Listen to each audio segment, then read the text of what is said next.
Good morning, everyone. My name is Scott Carter. I'm a senior T&E training specialist here at New Jersey Transit. I'd like to welcome everyone here today as we honor our latest class of rail engineers who have graduated from the classroom portion of their training. I and our team of instructors were actually glad to have been part of getting such a great group of trainees ready to join New Jersey Transit as locomotive engineers. I want to thank Governor Murphy and Executive Director Corbett for their commitment and support to increasing the ranks of our locomotive engineers so that we can better serve our customers. With that, I would like to introduce Governor Phil Murphy. Thank you. It is a treat to be here, as it always is. So thank you, Scott, for that introduction and for everything that you do. Executive Director of the aforementioned Kevin Corbett, thank you, and nice to be with you. I saw Ray Kenny earlier. Ray, where'd you go? You here? Ray's in the back. It's great to have General Manager of Rail Operations, Ray Kenny, is with us. Ray, great to have you on board. Brothers from labor and sisters from labor with us, Ray and Rob and others.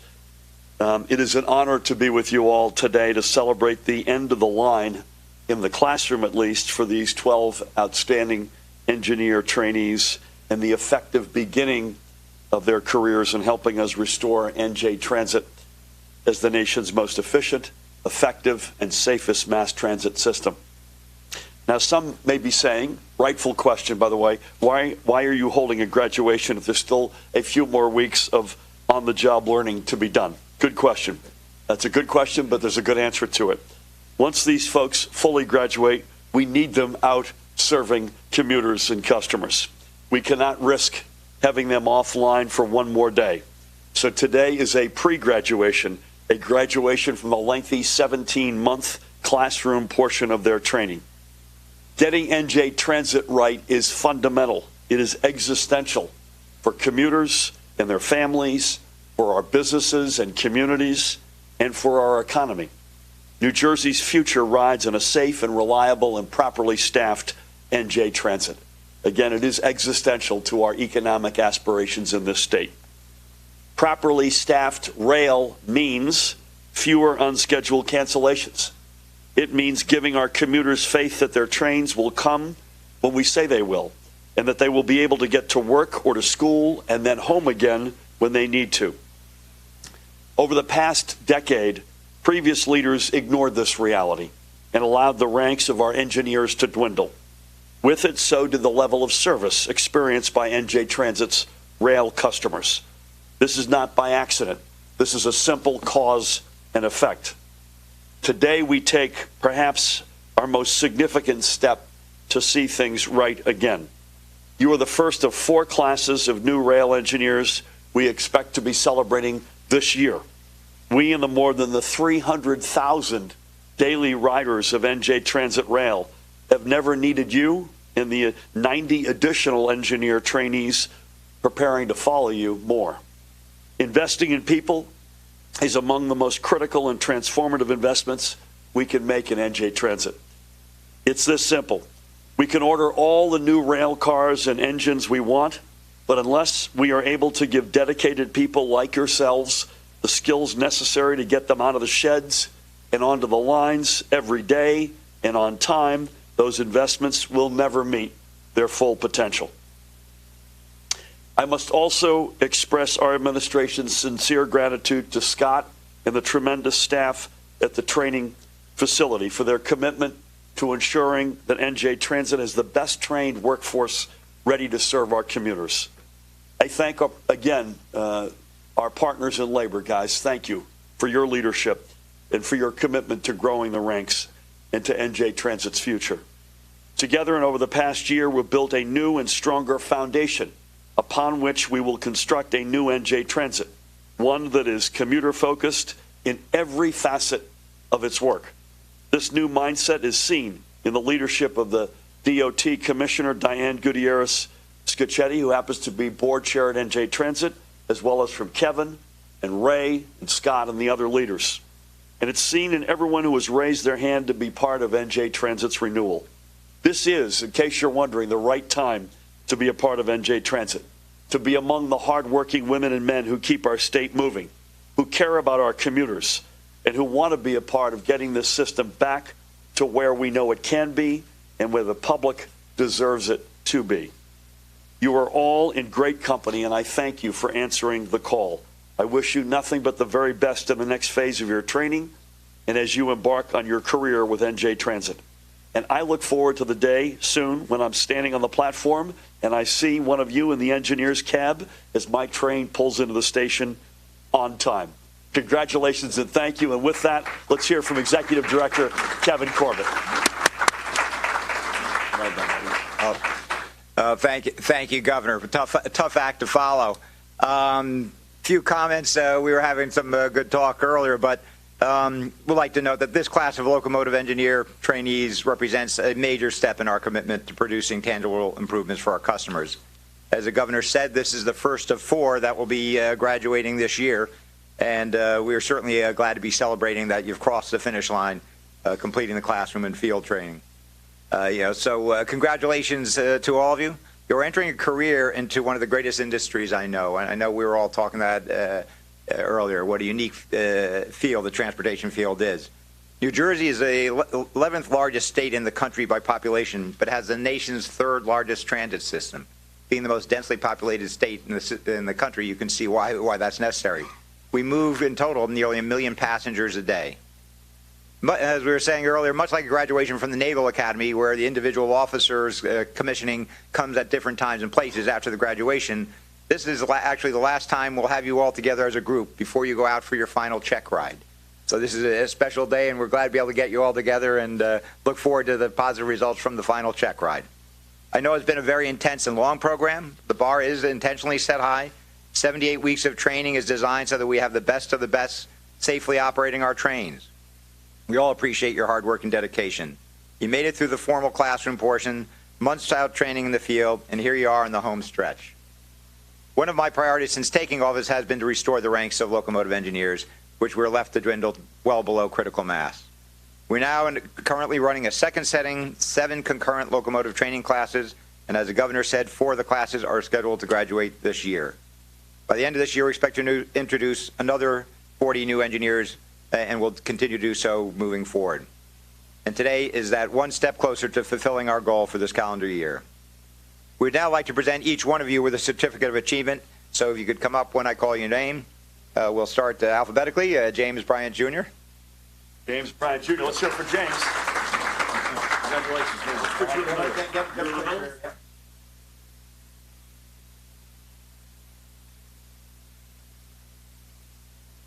Well done, man. Like the Governor, I look forward to seeing you all out there. Jason Doyle. Jason Doyle. Congratulations, man. Well done.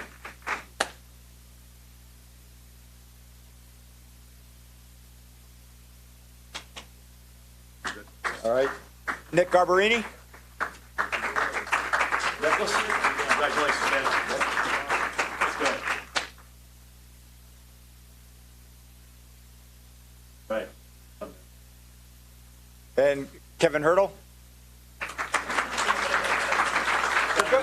Good Kevin.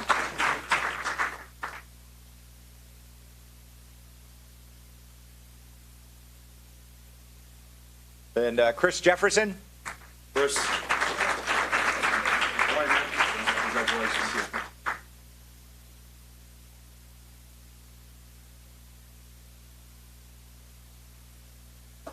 And Todd Connick. How do you say that? All right. That's K9. Watching. Actually, Mom was watching. Yes. Right. I was watching after that guy over there. Huh? Yeah, exactly. Patrick Massett.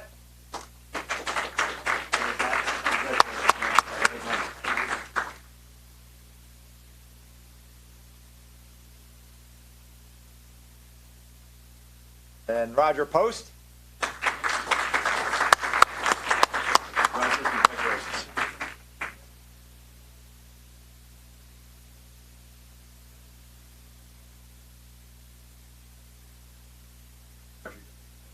Rows 2 A.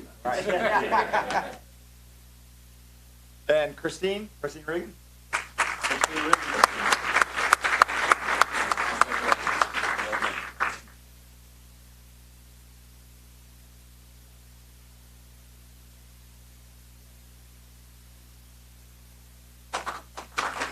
And Randy Simpson. Andy? There we go.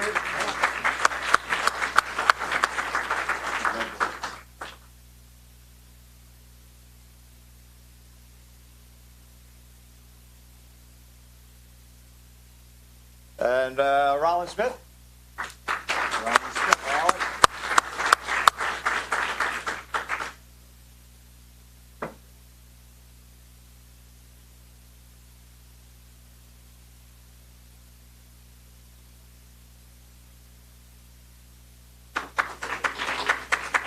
And last but not least, Philip Yukas.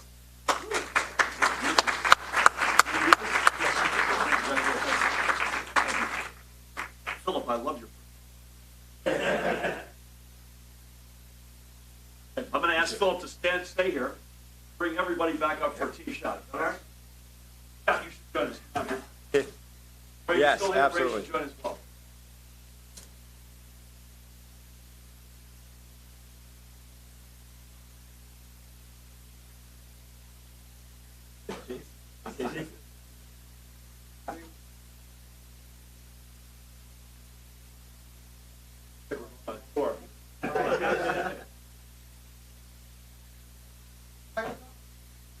Sure. Maybe one more over here. Okay. Department.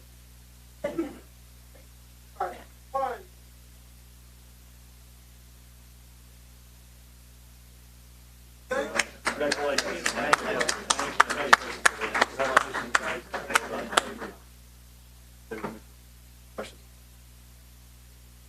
This you? Skip anybody? No. So Kevin and I will take a few questions from the press.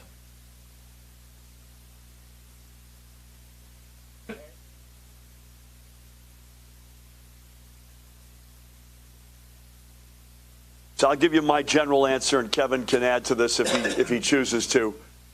This is a game of increments.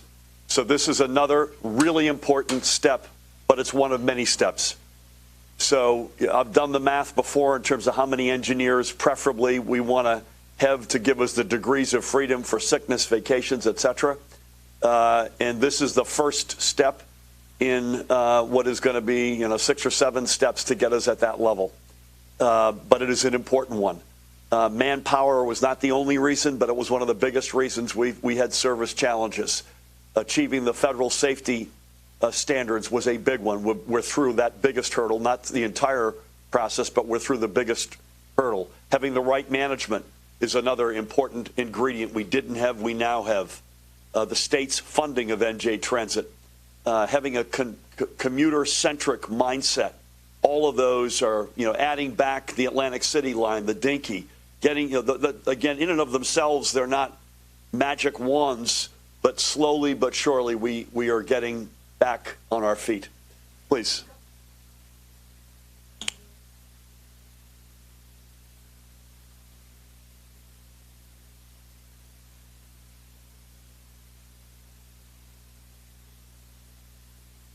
I'm not familiar with the contracts that they've signed, so I'll I ask can speak him. to that. One, there's sort of the urban myth, although I think particularly people refer basically the MTA. The actual number of engineers who left us to go to MTA or for a better, higher paying, in fact, was very small. And we are comparable to SEPTA or to the private railroads, Conrail, whatever. The real fault was we stopped training engineers as people retired.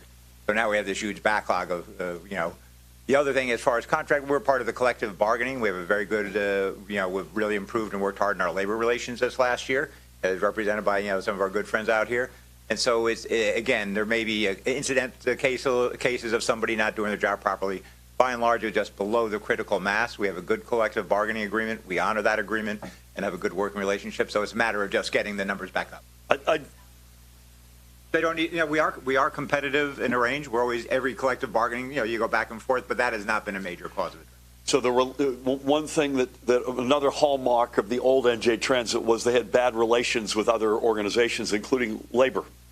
And I would say labor relations, Ray, you tell me if you disagree, are very strong at the moment. And again, it's always something you try to perfect. It's never, it's an iterative process, particularly through the collective bargaining reality. Another relationship that was really lousy, and this is an important one, is with Amtrak. And that's in a much better place. We can't control everything, but we're trying desperately, Kevin, Diane, their whole team, trying to control that which we can control. Please, Brenna.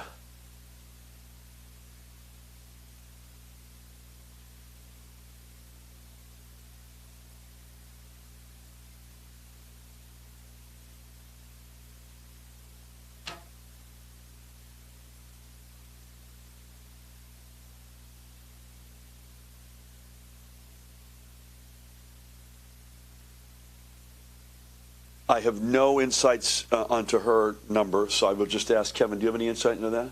I think, we look at how the budget process goes through. We certainly will manage whatever resources we get. Obviously, there's not a single head of a transit agency in the country who wouldn't like to have more money than less. But I think, the governor, I certainly trust his judgment in getting us through the budget process. If I can give you a better answer on that, I'll come back to you, but I don't have any more insight right now. I've said right from the get-go, absolutely. But it wasn't. I wasn't ever in the context of that $30 million number. I'm not sure where that comes from. Please, Daniel, go.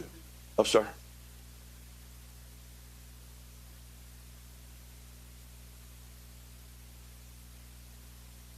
I saw some chatter over the weekend. They literally have nothing to do with each other. Period. Full stop. On the EDA side, I have no choice but to track down every single penny of the $11 billion that were put out on the heels of a comptroller's report that concluded in a sample size they couldn't find 20% of the jobs that were promised. I have no other option as the leader of this state. My fiduciary responsibility on behalf of taxpayers is to track every penny down. On the other hand, 600 people will be arrested, plus or minus, for marijuana offenses this week, and most of them will be persons of color. There are enormous social injustices in our state that continue. Our kids are completely exposed to the drug trade. The bad guys run the business. We don't control regulation. We don't generate any of the taxes, and most importantly, we are not undoing any of the social injustices that have been built up for decades and go on today. Those two statements, those two observations have literally nothing to do with each other. Daniel.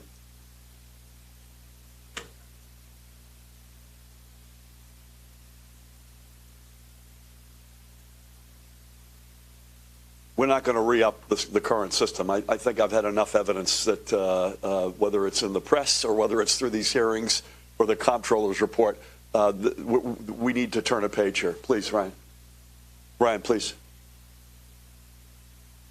I'd rather go with nothing than to extend this, because this is not going to go on.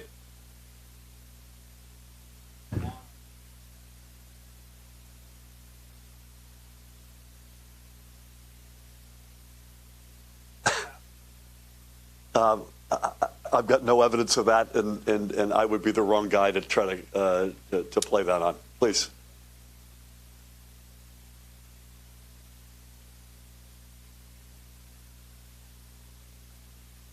Yeah.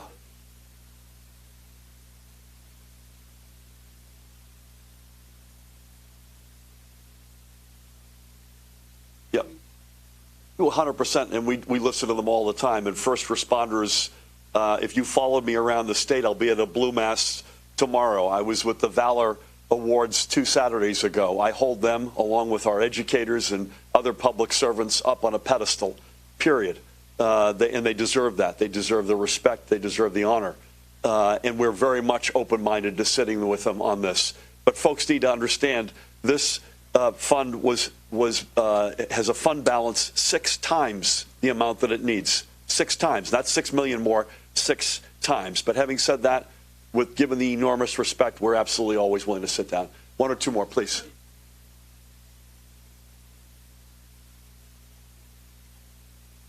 Yeah, I don't see it that way, honestly, but I'm prepared to sit down with these folks. It's very rare you've got something that has 6x what you need, and it was the folks putting the budget together thought this was a sensible, reasonable thing to do. But again, I want to reiterate, we're always honored to sit down with these folks. Please.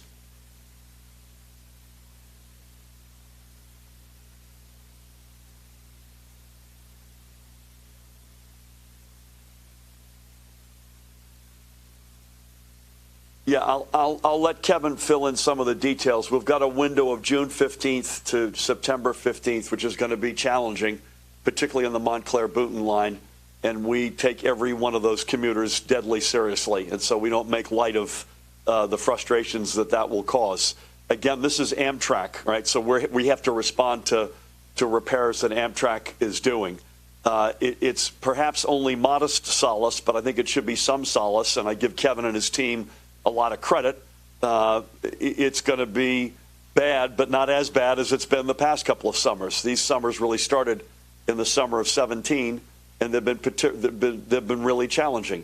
It reminds us that the ARC tunnel never should have been canceled. It reminds us that we need the federal government to help us build the Gateway Tunnel and the whole family of projects that are associated with that. Kevin mentioned this, and it's important to note, particularly with this august group of engineers graduating, that we are the 11th largest state population-wise, but the 4th smallest geographically, which means we're the densest state. So being able to move people and things around in our state and between our state and neighboring states is existential. That's the word I use.